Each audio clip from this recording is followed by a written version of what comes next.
Welcome back this week to the Connection Project with Sally Davidson here. And I have a guest who I've actually never met, and I am super excited, as I say every week, for my guests.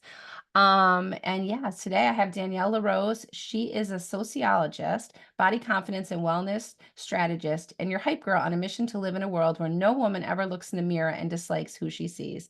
And who doesn't want to have a little bit of that? With her Power, POWER method and recently published book, 75 Day Healthy, she inspires and motivates women around the world to question beauty standards, improve their relationship with food and fitness, and get out of their body thoughts and into their living their best, most confident lives. So, welcome to Danielle. We are so excited to have you here. A sociologist. I'm like, woo, baby. I got Well, somebody yeah. with a sociology degree, which before we started recording, we always have these conversations, and I'm like, oh, I should be hitting record. But I was excited to have you on because I love that piece that you study that, have your master's in that, you're working in a university, sociologist, studying people and what's going on, and then turning that into this coaching container and looking at body dysmorphia and fitness and like what's going on in the world with everybody. And because that's always an interesting to me is to observe people, even myself, if I look back at the different versions of myself in the different cycles of and seasons, it's so interesting as you make transitions. So I'm super excited to hear how you went from that to this and all the great things in between, and welcoming you to our audience because we all know with everything out there, there is so much about fitness and body dysmorphia. And a lot of us struggle with that as women and as men. We just talk about it as women, I think, a little bit more, but men struggle too. So, welcome, Danielle. Super excited to have you here. Yay. Thank you so much. I'm so excited. I've been binging all the episodes. So everything that you talk about, I'm like, yes, girl. I'm like, raise the roof. Like, yes, I connect so much with so many of the conversations that you've been having. And it's just really empowered and inspired me, the little nuggets that you've dropped in some of the episodes. And so I just want to first say thank you for the work that you're doing because the conversations that you are having are so powerful for all of us. So I'm excited to be here. And yes, all of the things, right? Like around sociology and how our thoughts come to be. And like you said, we are flooded, absolutely flooded, especially on social media, with all things of how to do this and how to get fit and how to be healthy and the right way to think and all the labels that just get put on us, or we're trying to figure out where we fit in, right, in this community and how we connect to ourselves and to other humans. So it's just like this all this stuff going on. And so just bringing it all in and just trying to figure out how can I love and appreciate my body and how do I connect with other women who are trying to figure out the same thing. And I love that you also said, this is also men struggle with body image too. The research though actually shows that women on average, some one study found that women on average spend about 12.5 hours a week thinking about their bodies. Like just thinking about them. I'm like, man, I would love an extra 12.5 hours a week. So I know. there's a lot of stuff there. But I am so excited to be here and to just see where this conversation goes. Yeah, it's interesting that you say that because I don't know if I spend 12 hours, but I have moments. And it was interesting. And yeah, I don't know what that just popped in my head, but I'm going to get your take on this. I just recently heard someone say, maybe it was Kelly Clarkson say when she lost the weight that she just lost, that she didn't really see herself as the weight she was. And at her heaviest. Like she didn't really see herself like that. She knew what she weighed, she was enjoying her life, and she didn't really see herself. And when she said that, that really hit a button with me because I'd gained a bunch of weight. And I sometimes will see myself in the mirror and be like, when did this happen? And then other times I walk around and I don't really think about that. And when she said that, because I know there was some comments around that, like, well, how could she not know? But, she was living her life, and she really until she started losing the weight, and I that landed for me because I think sometimes I don't think I'm the age I am. Some days I really feel it, but some days I think I'm still like, I don't know, 30 or whatever. Or sometimes I feel my weight, and other days I'm just like walking through life and like I don't really see myself the way a picture may reappear back at me, and I'm like, "Oh boy, wow, when did that happen?" Right? But those are real truths that people have around their weight, and so I wasn't planning on bringing that up, but it just kind of popped in because that really landed for me, and then for myself personally, and I wonder what your take is on that from all your perspective on how people see themselves, how people are feeling about themselves. Um, Even if they're struggling with their weight, because sometimes they don't see it or they don't feel it, even though some days they do. Does that make sense? Yeah, it makes complete sense. And I think there's so many ways that you could go on this, right? All the different avenues. I will say, I love that you brought this up because I've recently experienced this and I've shared this recently on social media. For myself, this happened for me not long ago either. I started feeling, and it wasn't so much pictures, although yes, I saw pictures. But for me, I started noticing like my arms are rubbing different against the side of my body. And I was like, I've never felt that before. Like this, I don't. So, but then I went into this mind and I started thinking about it. I'm like, okay, I feel this, right? And this feels uncomfortable. The older version of me would have instantly gone to my body is wrong. I need to lose weight. I need to change how I look. And although obviously I know if I toned up my arms, they might not rub against my body like that. But my first thought was, wow, I just feel uncomfortable in my body. And so that call out to me was a big like kind of mind-blowing thing of I feel uncomfortable and it's okay to feel uncomfortable in your body. I think especially now in our world of body positivity, I'm not against body positivity, but in this world where we're all trying to figure out like our labels and be positive and love our bodies, it's almost like we're not allowed to acknowledge that we feel uncomfortable in our bodies. And Right. so that was something for me. I just started realizing I feel uncomfortable and then I see pictures. So I think a couple of fun things are fun to share. One is that I have been working with photographers, and one of them have shared how just our phones apparently, and I don't know the science behind this and how all the technology works, but our phones, like the camera, the way that they take the picture actually edits, like changes like how you actually appear. So what you're seeing isn't how we would appear to other people. And so her thought is, it's literally the lens that is changing. And so you are seeing something that might not actually be how other people see you. And so I think that's always interesting to remember when I see a picture that that's not like you're not seeing the full body thing, and we get to remind ourselves of that. And I also think with the Kelly Clarkson, like not seeing yourself that way, I think that's a really important piece when we're talking about how to appreciate our bodies at the same time because like you said, I was telling someone the other day, I feel like I could go to a college campus and fit in, right? Like I still feel like I could be 21, like have the time of my life. I am not. I have gray hairs. I wear ankle, right? They would call me out in a second that you're not supposed to be here. But I feel that way. I have lots of energy. I feel really good. And so for me, when I started noticing my personal uncomfort in my body, I went back to those questions of, but I have energy and I am, blood work wise, like I'm healthy. And I actually am a group fitness instructor and I work out constantly, not constantly. I work out 20 minutes, but I work out, right? Like, so I am quote unquote healthy.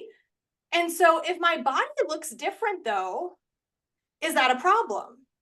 And that's where I start going down this, okay, but it's okay to feel uncomfortable in my body. So I think that's an interesting call out by her is to say, I didn't see myself that way because on the inside, like I'm just living and if I feel good, then the question is, did it really matter how I looked if I'm like, right, if I'm healthy and I feel good? So that's kind of where my mind goes down this rabbit hole of like the philosophy around like our bodies. I don't know Yeah. if that answers your question. No, no, it does. I don't even know why.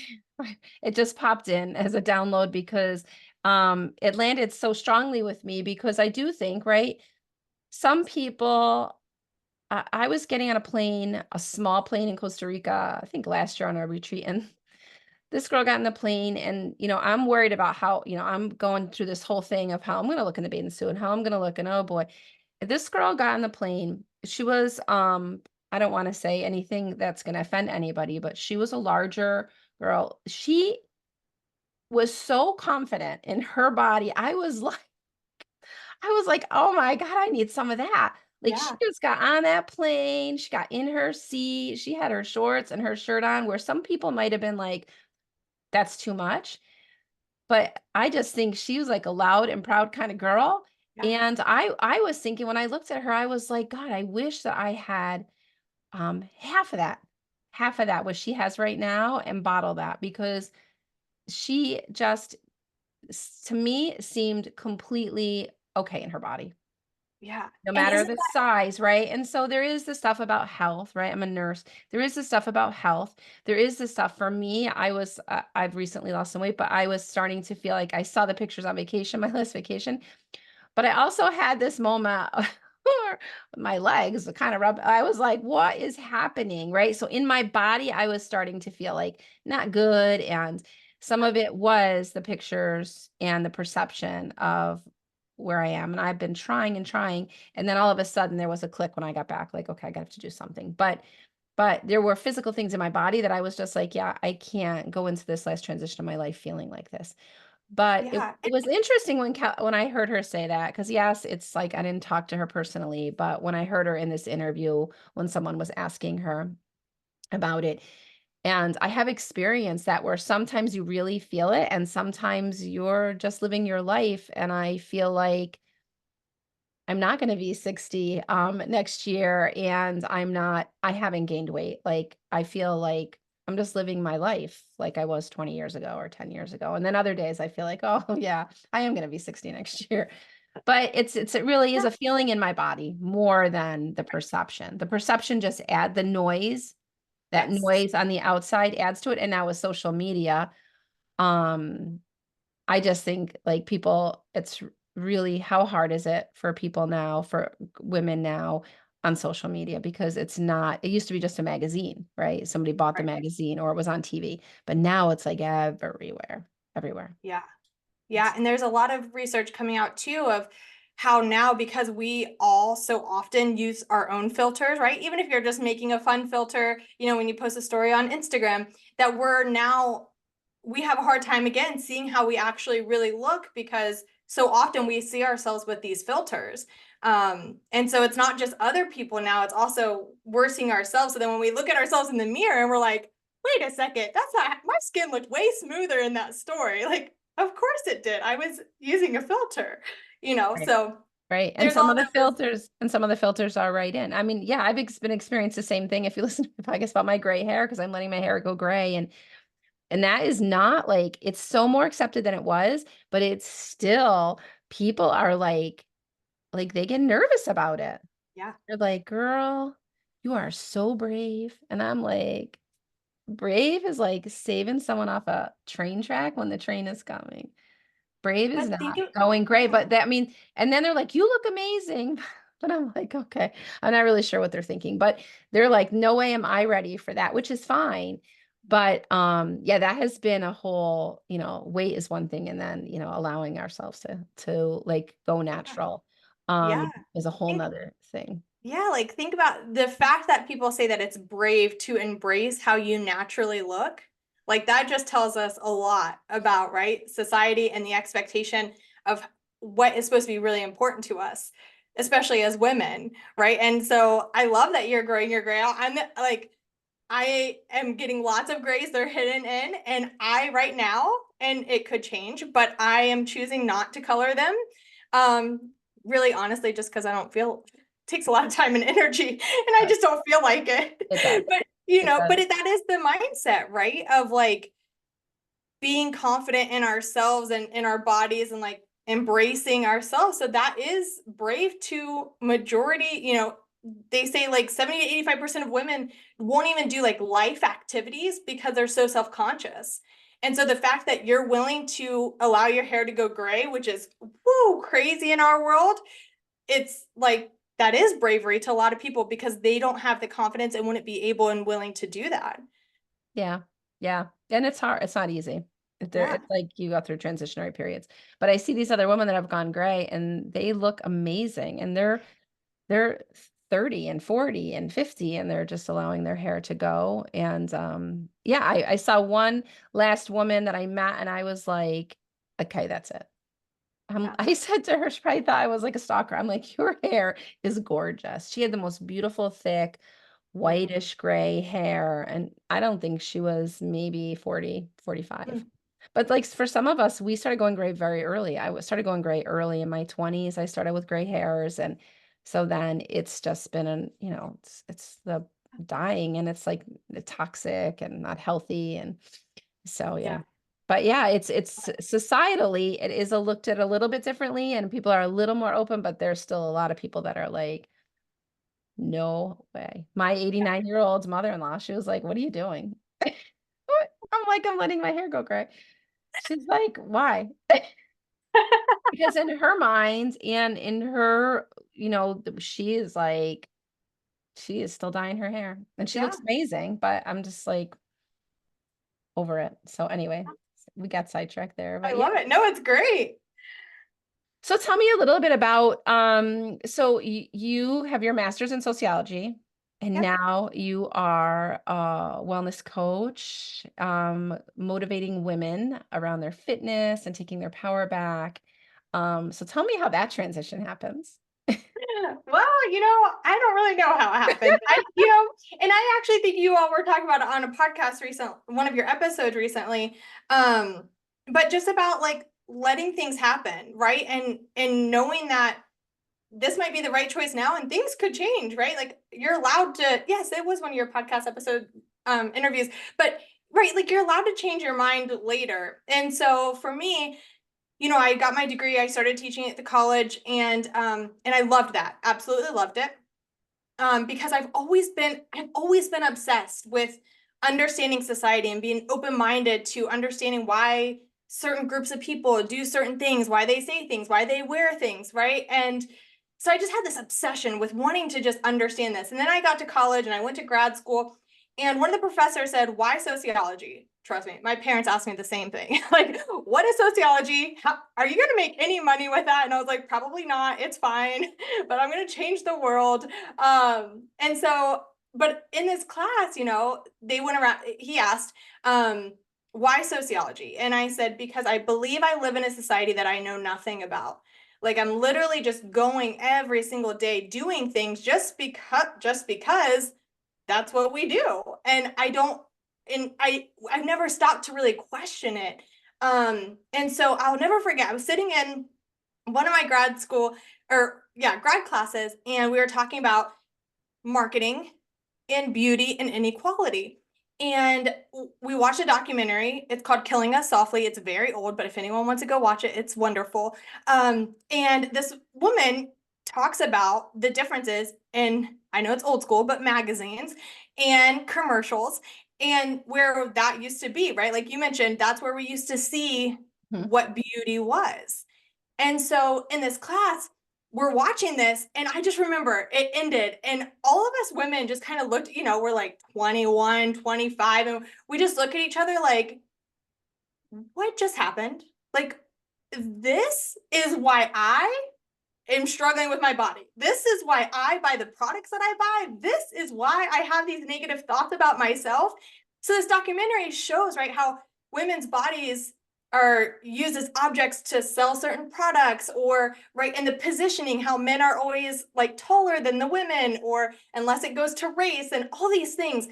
And it just was this moment where I was like, oh my gosh, like we have to do something about this. Like we have to. But then it left there because I was like, well, now I got to graduate and find a job. So I didn't really think about it anymore until I started going on my own health and fitness journey. And, it started even before that because I used all my college or high school graduation money on a procedure to get rid of my cellulite. Like I've always really struggled with my legs, with seeing lots of cellulite and feeling like that was bad and wrong. And so I wanted to change it. So I found this thing. It didn't work. Don't go do it. But I went to this place where they were supposed to get rid of it, and it didn't work. So I went probably since I was sixth grade. I didn't wear shorts until I was like 24. We would go to Disney World.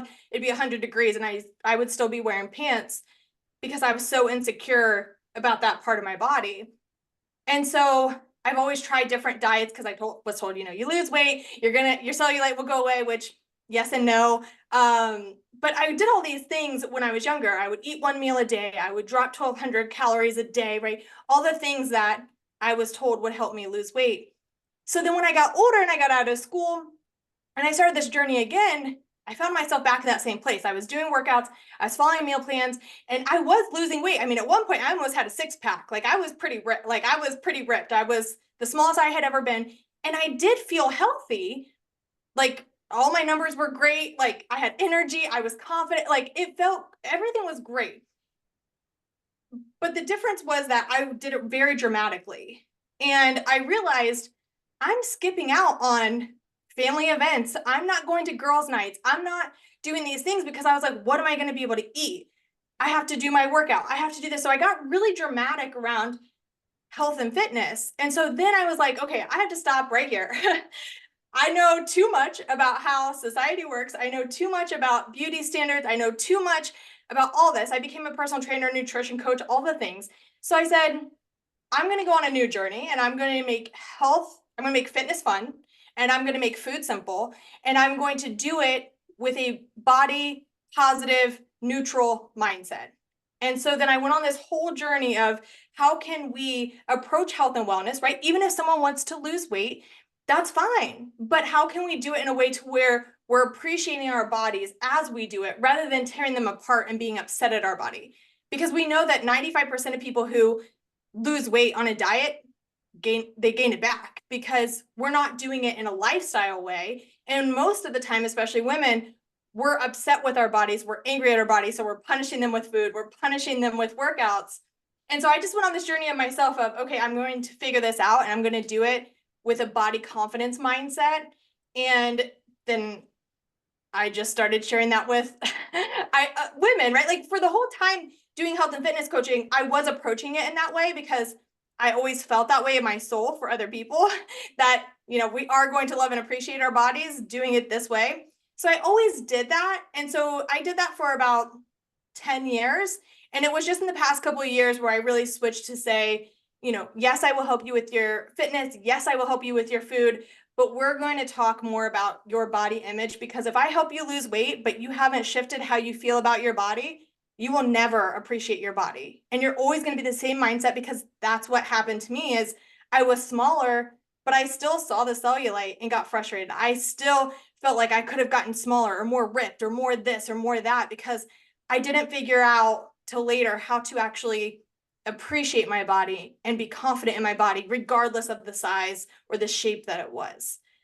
So that's kind of like how I went from there to here. And I still feel like, I research every day, the sociology, right? Like understanding how, like, especially the health and fitness industry, the language that we use, right? So as a group fitness instructor, I'm very cautious about the words that I use of, we're not working out to change our bodies. I'm going to motivate you with, like, instead of imagine how your booty's going to look tomorrow by doing these squats, right? It's imagine how strong your legs are going to get so you can run with your kids, right? And so like learning how to motivate and inspire people from that sort of a mindset, and understanding that at the same time I'm preaching and helping like body neutrality, they're also seeing all this other stuff of get rid of your stretch marks, get rid of your wrinkles, get rid of your rolls. You need to do this, make sure you use a filter, get smaller, like all the things. So I'm in a constant battle, right, with all those things. So I still feel like I apply my sociology, but more now in this realm that I never imagined. Yeah, interesting. Do you see, because there's so much more push, I mean, especially in the self-development world or the world I'm in the spirituality piece of female embodiment and female leadership and the feminine versus the masculine, because I know for me, I struggled with my own feminine embodiment. And I actually went on a retreat and with a bunch of other nurse coaches. And like, I can't believe I'm going to say this, but I went skinny dipping for the first time, right? This was like 2 years ago, maybe 3 years ago.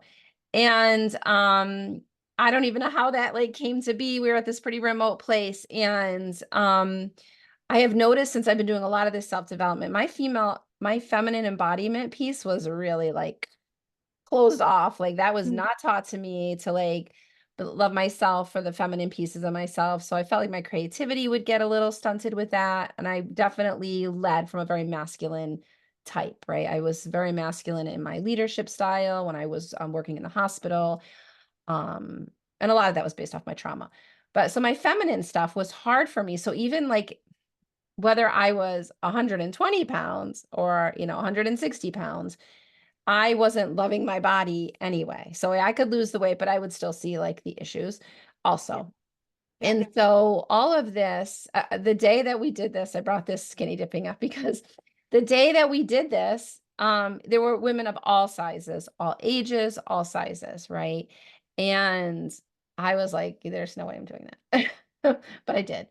And, you know, the other women were like so amazing about like, why do you like, you should love your belly. Like you've had 2 children, Yeah. you grew 2 children. And when you start to look at it from a lens differently, it does start to take on a different thought process and a feeling in your body, right? Because a lot of the mindset and the thought processes only takes us so far. But how I felt about my body started to be a little bit different. Um, and I think that's when I first started to kind of get on this feminine embodiment and being more open about like dance and, my open up in my throat chakra and having fun and adventure and that creativity flow, that creative flow versus like, I have to do this task, I have to complete it, and this is how I will succeed because there's a whole nother piece to us that if we embrace it, and I'm wondering if you're seeing in your clients and the people you're working with the people that embrace that more, that feminine side of themselves, that creativity side, that loving those pieces of themselves versus the people like me for years that were just like, I have to weigh this much, or I have to do it this way, and this is the only way that'll work. Um, Yeah. I've definitely come a long way in that, but I noticed that was a block for me because I was not able to connect to my feminine parts. I wasn't really able to connect to them at all, whether they were stunted at some point. Um, growing up with my mom, we didn't talk about stuff like that. Yeah. So I didn't feel like that was like normal to talk about sexuality or my female body or embrace my female body or any of that stuff that you are seeing now. And I'm wondering if you see or you're seeing a little bit of a shift with that or not yet. Yeah. So I would say I love that you brought this up about the seeing your body, right? And the belly and how, birthing 2 children, because I share with my clients that, it's not your fault, but now that you're aware, it's your responsibility, right? Mhm. Like it's not your fault, the reason why you think the way that you think. Um, but once you realize, right? And so we go into this, right? The P for power stands for perspective, right? And understanding where our thoughts come from, societal, right? Like from that perspective, our family. And so once we become aware of that, then we're able to say, okay, what am I going to do about this? Right? Like now I understand why those thoughts are there, and then we can shift them. So I will say I don't like it's also interesting because what you're speaking of, like with leadership, for example, with the feminine, um, it's interesting because there's like this whole thing with women not feeling confident, not just in their bodies, but just in general, right? Like research showing that, women are very less more confident in their abilities than men are, which is why women are less likely to apply to jobs and do different things. Um, and when we think of confidence and we think of leadership, we have these things in our mind which are more masculine. Because if, or if we pursue those things or we act in those ways, now we're the B word, right? Or we're whatever. Like we're perceived in a different way because those aren't feminine characteristics. Those are male like dominated characteristics. So I think that's also an interesting piece too, that I think some of us feel like we have to embody and come across more with those masculine characteristics in order to be taken seriously, in order to get jobs, in order to, have that leadership position. But I will say, I'm full transparency. I've never really thought of it the way that you're explaining it with like the feminine and your body and the creativity and how that could affect your body image. So I love that you brought that up. Now I got to research more and figure out more about this. Right, because if you are, I just experienced this myself. So if you are, again, I was very, I don't want to say masculine, but I led in a very masculine way. That's how I kind of was brought up, and that's how I ended up leading. And I had a soft side, but as far as getting things done, if you needed something done, I worked in critical care, I led in critical care. So like a bad, if there's an accident or a plane crash, call me because I could come in and like put everything else aside. But what happens is that burnt me out. And so that feminine side, I felt like I blocked out a lot of, I used to say I'm not creative. I don't know how to really articulate my voice with my throat chakra. Like I went to a yoga retreat in Costa Rica and they were doing like female embodiment dance and like, and voice stuff. And I was like, okay, I am so uncomfortable right now. This is so weird, but I'm much better now. I shouldn't say better. I'm more embodied with those practices now. I still sometimes get like a little feeling like, oh, I am like the odd man out. I don't feel okay with my body. My body doesn't move the same way, but we all move, right? It's about being open and like okay with the movement to the music. And I feel like if once I started to embrace some of that, that those parts of me that are there that were hidden or suppressed or whatever, um then I would start to like embrace my body more, even though I still have like body image issues and I'm, want to be thinner because I want to have more energy and things like that.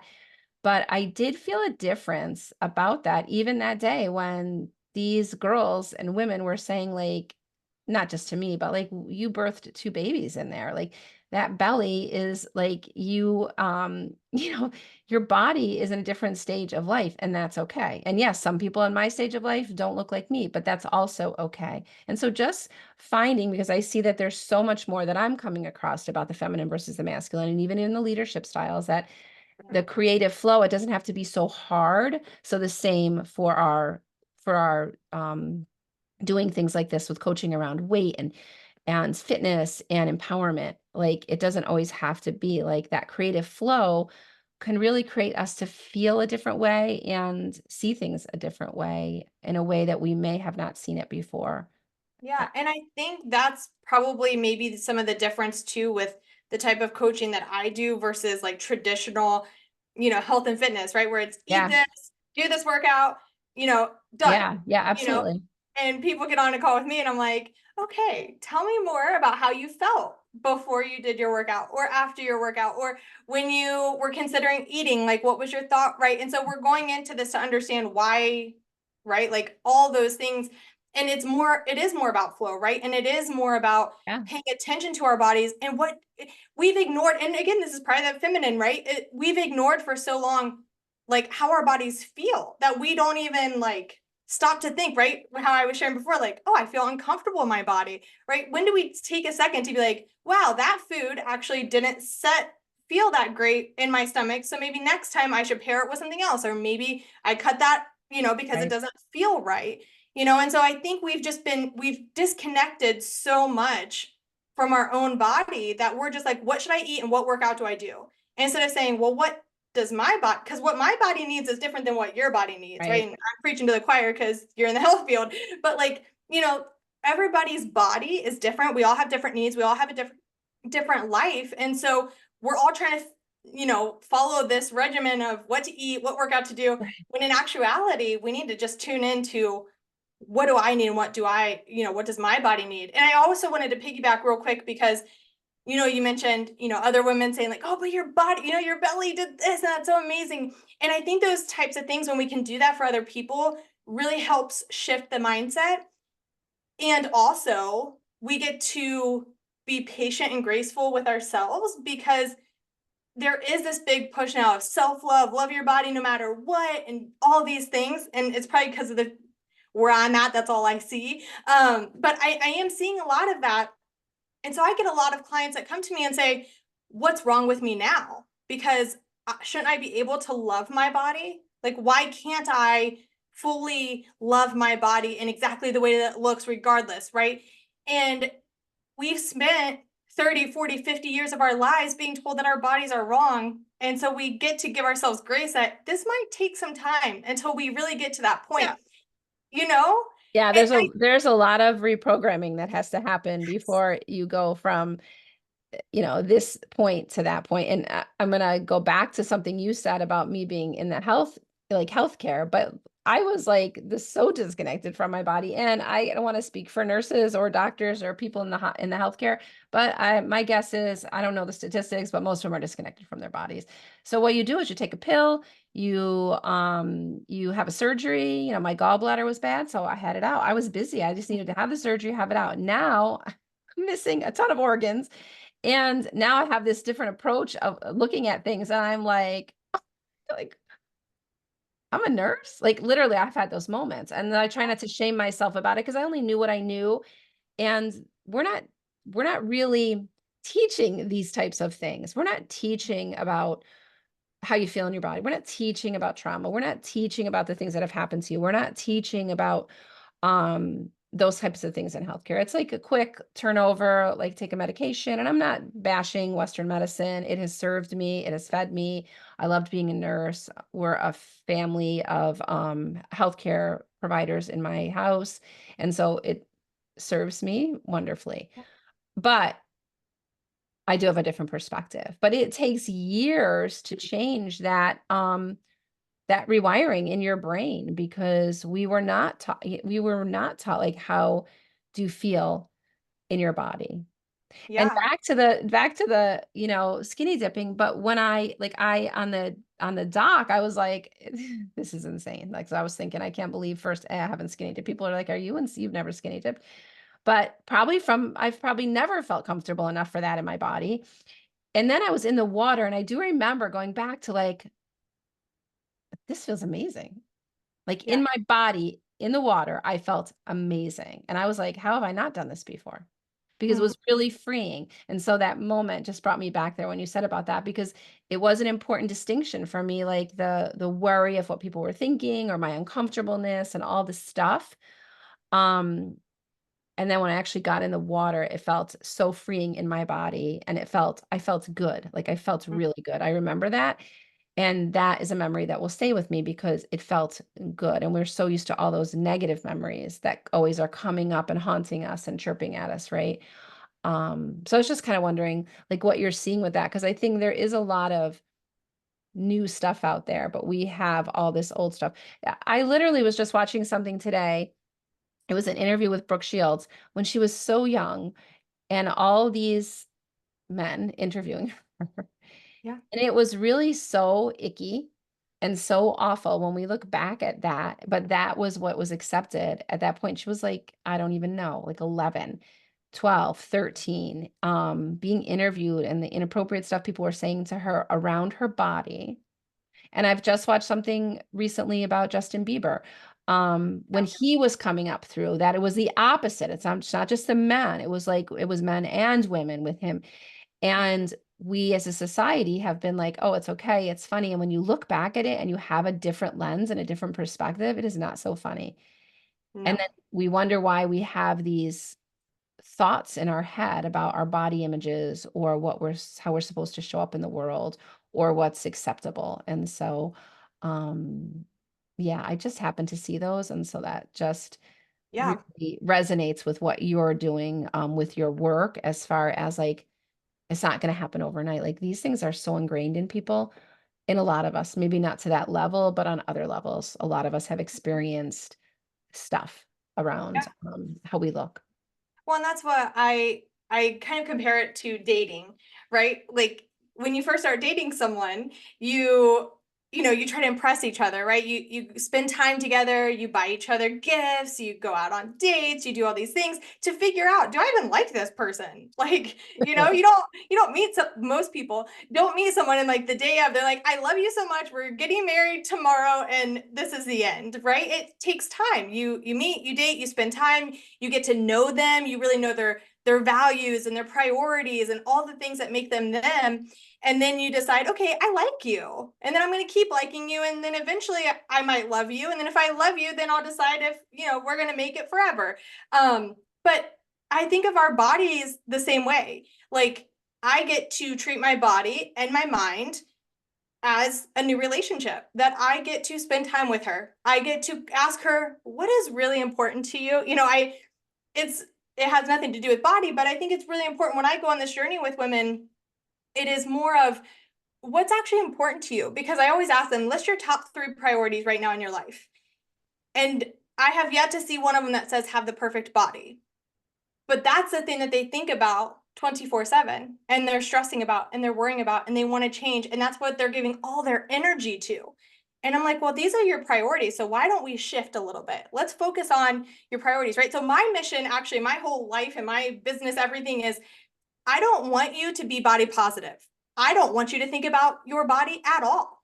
I want you to feel peace and calmness and joy in your body, to where you're like, yes, girl. And we go and we live our great, confident lives doing the things that actually matter the most to us. And, you know, it's, so it has nothing to do with body, but one of the things that I like to share is, you know, my now husband and I, we dated for 14 years or something before we even got engaged. And you know how crazy that is in our world, right? Like, if by year 2 he's not ready, like he hasn't proposed yet, then like, this, what is this? Do you even love each other, kind of thing? And so I found myself, you know, constantly people would start trying to get in my head, right? When is it going to happen? Is this going to last? And I would just always go back to, do I wake up every single morning happy? Am I happy in my life? Is marriage actually important to me? Right? It's important to everybody else, but is it important to me? And when I came back to those questions, the answer was no. I didn't, that's why I stayed around forever, right? Because if I really wanted to marry him, I could have proposed to him. But like, I didn't care about, marriage wasn't important to me. And I was happy every day that I woke up and he was by my side. So I had to constantly go back to, what are my values? What are my priorities? What do I want my life to look like? And how can I make choices that align with that? And so what's really important for me is that we, especially as women, that we do the same when it comes to our bodies. What are my values? What are my priorities? What's important to me? Do I really need and desire to have 6-pack abs? Because I can help you do that. But you're going to lose out on your family time. You're going to lose out on your favorite foods. You're going to, because you have to, if that's your goal. And if that's your goal, that's fine. But like, what is actually really important to you? Or is it really important to you that you have more energy to run after your grandkids? Or is it more important to you, right, that you feel confident in the clothes that you currently have in your closet? What is actually important? And so that's how I like to think of like approaching our bodies. And so I always tell people, you don't have to love your body. Start trying to like your body. Start trying to, so I do what's called body gratitude, right? Everyone preaches gratitude. When was the last time you stopped and said, stomach, I'm so grateful that you processed that food that I enjoyed with my best friend last night, right? Legs, I'm so grateful for you that you allowed me to have a dance party in my kitchen right before I came on this podcast. You know, just being grateful for what our bodies do, because at the end of the day, that's what we were put on this earth for, was for our bodies to do things for us, not for them to look a certain way. That's what society has done and decided is what's important, which is where our beauty standards come from, which are different. This is what I love to help open my eyes to my, or open their eyes to my clients, is if you lived in a different culture, your body would be either absolutely beautiful or not beautiful at all, right? Because beauty is fake. Beauty is a social construct. We've made it up. So what's beautiful today won't be beautiful in 10 years, right? We see it now. Back in my day, you had to be, we went to tanning beds to get as tan as we possibly could, right? And we did those things, and it was to be smaller. And now people want bigger booties and, you know, like whatever, like we have people that have, right, like longer eyelashes, so people get fake eyelashes now. That wasn't a thing 15 years ago. So we're constantly changing and doing different things because beauty changes, because it's not real, it's made up. And so we're always going to be chasing, because there's a $550 billion industry that profits by telling us that our desire should be to look this way. And once we start looking that way, then it's just going to change, because Yep. now they got to, right, try new things. So 100%. that's, you know, like when you were saying with like these videos of like people questioning, you know, and saying things about people's bodies, you know, I think we are going down a better path of realizing that it's none of our business. Like, my body's none of your business and your body's none of my business. And I think that's a really important piece too, is people when they go on this like self-love, body confidence journey is like just understanding what's really important to them and thinking about their body less and making choices that are right for them. Because again, in this world, like you started off in the beginning of this podcast of saying like health and fitness and body positivity, it's like it's overwhelming all the things. So now there's like you should intuitively eat and you can't be body positive and want to lose weight. You can't do this. Like we're trying to like put labels on ourselves and do all the things. And my goal is that you just understand how your body works, what works best for your body, and you're confident in the choices that you choose to make. And whatever those choices are none of my business. So that's my spiel. I love it. I love it. It hit on so many points, and honestly, um, it made me think about when I take people through breath work, I do a body scan in the beginning because part of my mission, honestly, is in the beginning of the breath usually. I like because some people, if they haven't breathed or haven't meditated or haven't done anything like that, which a lot of times people haven't, it gives them that empowerment to like connect with each piece of their body. And I've had people like thank their feet I for like love that. carrying them. So I love that you said about the gratitude pieces. It just kind of really landed and made me even think about that more because I always start with the body scan. And sometimes you know, I say to myself, like, oh, are people bored when I do this?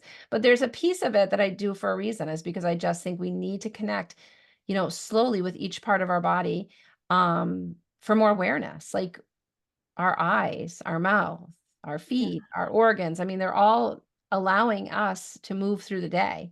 So we should be have gratitude for them. So I love that you said that because I think it is an important piece and a piece that takes a while. If we haven't been doing that, it's not going to happen overnight. Like when you're talking about your clients, it's not going to happen overnight. Like I'm not going to change how I've been on this journey for a couple of years now and I've done a lot of work, but I still have we all still have these moments, right? Where we go back to our old programming. And so it just is a work in progress. And it's okay to have compassion and love around that because, society and we're living in a world that is really pretty fast paced. And it's a it's a lot of information constantly. We see Yeah. that in our world, in self-development worlds. I mean, it's just constant information coming in. So it takes a while for all of that. So I love everything you're doing. It's really amazing. I love that you mentioned before too about yoga because I like to tell people, isn't it interesting that yogis, and I'm not a yogi, I will love a yoga class, but I'm not a regular yogi. But I love yoga. Everyone says, I'm going to my yoga practice, right? No one's like, oh, I'm going to like be perfect at yoga. Everything is a practice, right? And every yoga class is like stretch to your ability and move and like so it's all about practicing. So how come no other area of like health, fitness, wellness, mindset, like we're talking about, right? It's just a practice. And so even me, I share all the time with my clients, like I'm on a body confidence practice just like you. I wake up every single day and do the things that I tell you to do because I know if I don't, my mind will go down that because I'm on social media like you. I watch TV like you. I do all these things. And so if I don't do the things, that's my practice, then I'm also going to go really far back down Yeah. where I don't want to go. So view it as this is your like every day is just a practice to feel how your body feels, to figure out how to have that positive mindset around your body. Like just treat it as a practice. You don't have to be perfect at it. Right. I like that. I do that when I do my breathwork sessions too, because, we tend to compare. So if someone next to me is, I say to them, please don't worry about what the person next to you is doing. Yeah. Just stay in your process. It's your practice. I'm going to guide you, but you ultimately are going to listen to your body. If you leave here with nothing else except being more in tune with your own body, then I've done my job. Because it's I not love about the specific, you following the specific breath pattern every time to get this outcome. We don't know what the outcome is going to be. Your body is going to decide the outcome. So it'll be different every time you come, and what you decide to release will be different. And I could come in and say the same thing every day, and it's going to be different because it's your body starting to attune to this and getting safe. And I recently had a person tell me, a client say, he was kind of triggered by the word safety because I use that a lot.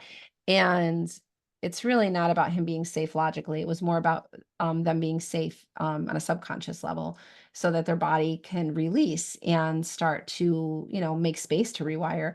And and so I wasn't sure he was going to come back, but he did. But it took him a while to think about like, okay, um this was a trigger for me. This was a Yeah. trigger.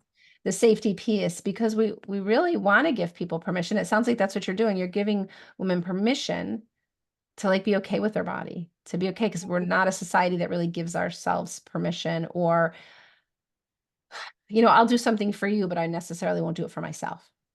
Right. I will do it for our kids. How many times I have moms tell me like, my kids are first priority, and I understand that, but if you don't prioritize yourself, and I had to learn this the hard way, then shit rolls downhill, basically, I guess is what I'm gonna say. Yeah. So then, you're not on your game, or you're not as present as you could be if you are taking care of yourself. And so I really like people to know that, like when they're working with someone like you, or they're working with a breathwork coach, or whatever they're doing, like the reason that you're giving to yourself is because the more present you are, then the more present you can be for others. But we have it very reversed um, Yes.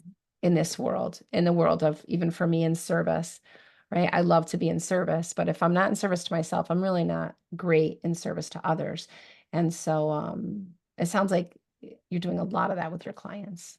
Yeah, Mhm. and I started a girl empowerment program too, and it's interesting because again, the moms are like, "Oh my gosh, I wish that I would have, learned how to be confident in my body all those years ago. Can I just send my daughter to you and you teach her all the things?"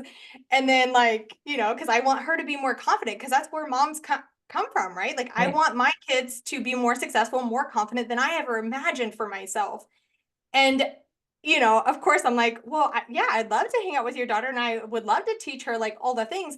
But if I send her back home to you and she hears and sees and feels how you feel about your body and how you approach dinner, like if you sit at dinner and you're talking about how you need to work this off tomorrow, what I said doesn't matter because we're finding that girls as young as 5 years old, it like their decisions with their food has so much to do with the choices that their mom is making, right? So like body image is so much like, and it's hard for moms because they don't want to hear that because they're like, oh my gosh, like that's so much pressure. And I'm like, that's pressure, but it's also really exciting because all we need to do then is make sure that you are good for you. And then that's just going to ripple down. You don't need to worry about teaching her or telling her what to do or how to feel about her body. You get to just show her what body confidence looks like and how to approach food and fitness because you're just doing it and you're just an example. So I love that you brought that up because I do think that's like the biggest piece for me is when you take care of you, it's going to ripple out. Like, I don't have friends that will come to dinner and talk about like the calories in the food that we're eating because they know like that's just not my vibe. I'm not interested in that conversation. I want to know about you as a human and what you have going on in your life and all the things. And so you really get to impact the humans around you Mhm. when you do that for yourself. And it's a really cool, everyone, myself included, I'm like, I want to change the world. And the best way that I can change the world is by taking care of me Yep. because then it's going to impact the person next to me and then they're going to impact the person next to them and that's how we really change the world. I love it. That is like a great place for us to kind of start to wrap up. Yes. It's so true. It's so true. I found this on my own journey once, and it's hard at first, right? Because you're changing from the norm. Like I left my job and I did all these things, and that wasn't really in the plan. My husband was Yeah. like, this was not in the plan. Like what's happening? Right. But then as you start to embrace who you are as a person and do some of this healing work, whether it's about around body image or trauma, whatever it is for you, Yeah. it does start to ripple out. I saw that in my own house. It just starts to ripple out because I'm approaching things differently, and which allowed the people around me to show up differently. And that doesn't mean everybody's always going to get on the bus, right? But No. you'll figure out the people that are not going to get on the bus, and then that's another discussion. But what I have seen a lot is a lot of people end up getting on the bus in one way, shape, or form, maybe not to the intensity of the work that I was doing.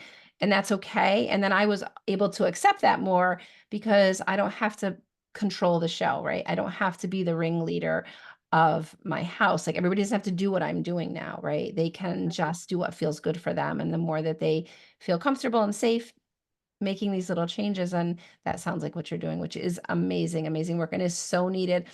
To just piggyback off that, I went to do a breath work the other day for a small company in a town nearby. And I didn't realize it, but 5 of the girls that were going to be there, they were probably college age. And I hadn't really done breath work with like college age girls. So first they were like, what is my boss having me do? Right. And then so I tweaked it a little bit, and actually talked about body image and a couple other things in the breathwork session.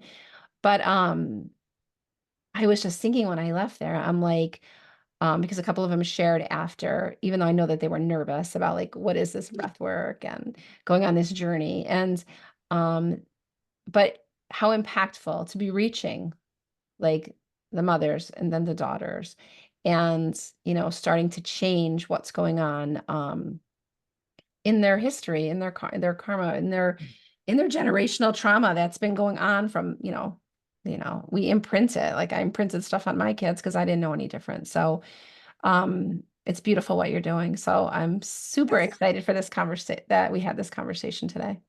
Yeah, it was so good. I appreciate you so much. It was beautiful being on here and getting to connect with you. You are just like a beautiful soul that I just want to hang out with in real life.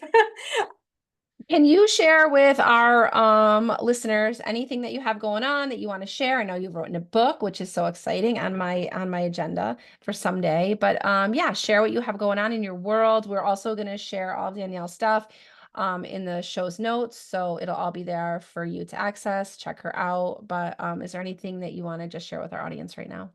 Sure. Yeah. So I just self-published a book called 75 Healthy, 75 Day Healthy.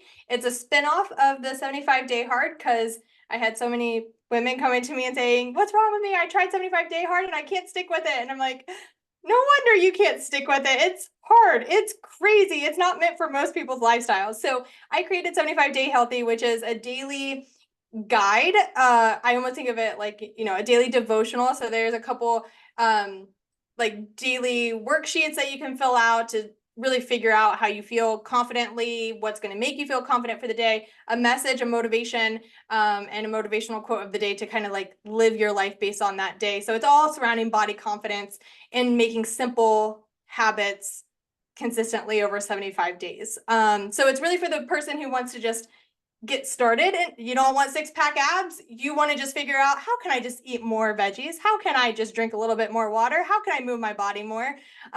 So that's 75 Day Healthy. And then really, I just would love to have you come hang out with me on social media. I post fun, crazy dance TikToks and motivational things about, just loving and appreciating your body, and some tips for girls too. So yeah, so I just love to hang out. Beautiful. Thank you so much, Danielle, for spending all this time with me today and joining us on the Connection Project, where we try to do all things connection, connecting us back to our bodies. And yeah, this was perfect for today. So thank you so much. And hopefully we will see you again. Yes, thank you so much. Thank you.